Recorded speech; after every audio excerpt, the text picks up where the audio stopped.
प्रसाद यादव जी ने जो 17 महीने में 5 लाख के करीब नौकरियां दी, रोजगार दिया, 75% आरक्षण की व्यवस्था की, और देश का पहला राज्य है बिहार जिसने EWS में 10% आरक्षण की व्यवस्था को कानूनी मान्यता दी, और हमने उसको जो 9वीं अनुसूची में शामिल करने का प्रस्ताव दिया उस पर ये काम नहीं कर रहे हैं। बिहार को पर्यटन के क्षेत्र में अव्वल दर्जे पर लाने के लिए जब जापान गए तो उसके बाद इन लोगों के कान खड़े हो गए, और इन लोगों को लगा कि तेजस्वी प्रसाद यादव जो काम कर रहे हैं वो इतिहास में नाम दर्ज करवा देंगे।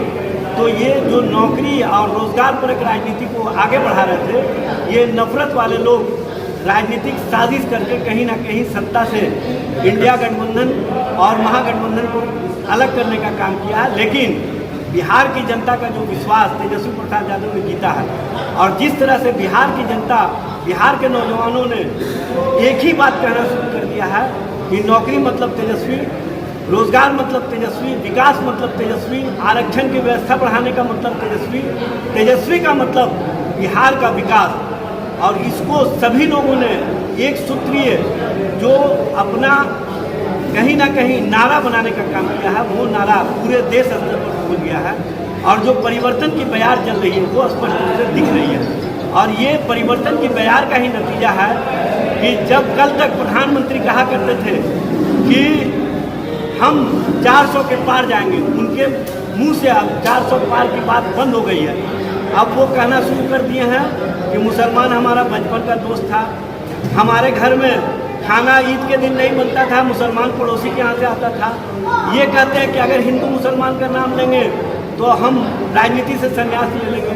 प्रधानमंत्री जी इसके बाद कई बार हिंदू मुसलमान किए हैं, उनको चाहिए कि देश की जनता भी चाहती है कि आप राजनीति से संन्यास ले लें, क्योंकि देश की जनता आपके नफरत के ऊपर जो उनका नीति और नीयत रही है वो आज सबके सामने आ गया है। मैं पहले विचारधारा को उठाना चाहता हूँ। देखिए, जिस तरीके से संविधान के मूल्यों को इन्होंने छिन्न भिन्न किया है, सम्राट अशोक और चक्र जो है भारत का प्रतीक है, संविधान का प्रतीक है, उस मूल्यों को ही इन्होंने छिन्न भिन्न कर दिया। और कल्याणकारी राज्य की जो अवधारणा थी संविधान में, चाहे वो प्रजातंत्र की प्रजातांत्रिकरण हो या फिर आरक्षण की जो नीति हो, उन सब को इन्होंने प्राइवेटाइजेशन के माध्यम से साजिश के तहत कुछ लोगों के हाथ में देने का इन्होंने प्रयत्न किया, और इसको देखकर जनता इनके खिलाफ हो गई।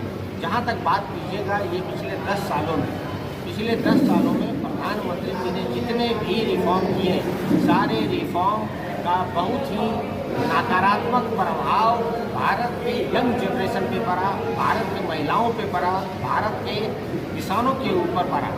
और हमारे जो प्रदेश है बिहार, इसमें माननीय तेजस्वी प्रसाद यादव जी ने जिन मुद्दों को लेकर आगे चले थे, पढ़ाई, दवाई, कमाई, सिंचाई, सुनवाई और कार्रवाई, इस मुद्दों पे बिहार की जनमानस ने इनको समर्थन दिया। और इस चुनाव में भी हमारे साथ मुद्दा है, और नरेंद्र मोदी के साथ मुद्दा ही नहीं है, दूर बातें करते रहते हैं। जहाँ तक ये बात देखिए, MSP डबल करने की बात कही थी इन्होंने, MSP तो डबल छोड़ दीजिए, किसानों के ऊपर 28% का इन्होंने GST लगा दिया। बच्चों को बोला था 2 करोड़ हम रोजगार देंगे, 2 करोड़ रोजगार पिछले 10 सालों में पार्लियामेंट में नित्यानंद राय जी ने बोला है कि 7 लाख ही हम रोजगार दे दिए। 20 करोड़ रोजगार देने का वादा किया था, इन्होंने कोई रोजगार नहीं दिया। जितने भी परीक्षाएं होते हैं वो ओवर एज हो जा रहे हैं, बच्चे परीक्षाओं में पेपर लीक हो जा रहा है। लगातार आप देख रहे हैं, शायद पहली बार ऐसा हुआ है कि नीट का भी पेपर लीक हो गया है। जो अपने आप को चौकीदार कहते थे, चौकीदारी तो छोड़ दी। वीडियो को लाइक करें, शेयर करें, सब्सक्राइब करें, और तमाम तरह की खबरों से जुड़ने के लिए बेल आइकन को ज़रूर दबाएं। धन्यवाद।